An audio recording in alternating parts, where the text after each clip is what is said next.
go'aan ku gaadheen qodobadan soo socda.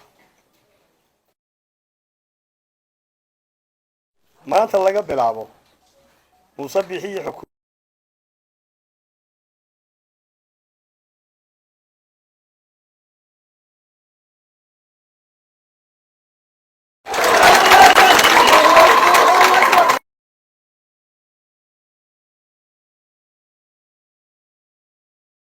koowaad ee dastuurka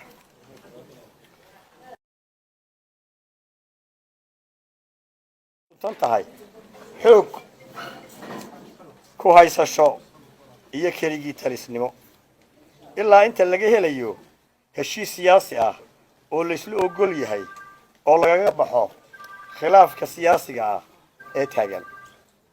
Muuse Biixi waxaanu aqoonsanahay madaxweynihii xilku ka dhamaaday ama madaxweyne aan haysan kalsoonida shacbiga iyo guddoomiyaha xisbiga kulmiye.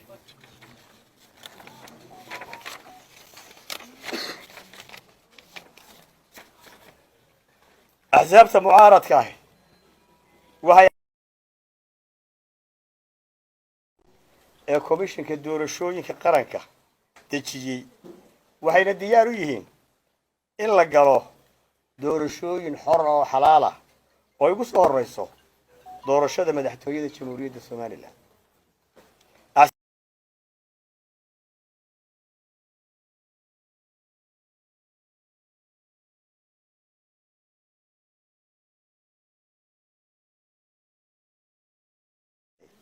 way ka soo horjeedaan mana aqbalayaan.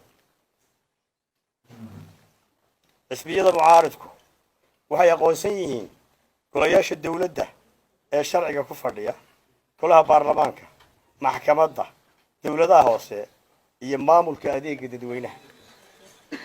bulshooyinka Soomaaliland iyo taageerayaasha axsaabta mucaaradka ahba waxaan u sheegayaa uu dhamaaday waqtigii madaxweynaha aad doorateen ee dastuuriga ahaa.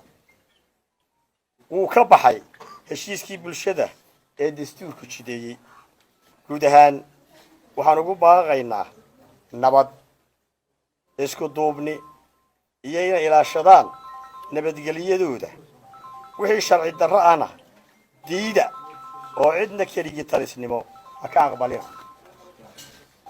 xisbiyada mucaaradka waxay ugu baaqayaan ciidamada qalabka sida iyo hay-adaha amniga inay u hoggaansamaan dastuurka qaranka oo keliya si waafaqsan qodobka 123 faqradiisa koowaad ayna ka digtoonaadaan qaadashada awaamiirta aan sharciga waafaqsanayn.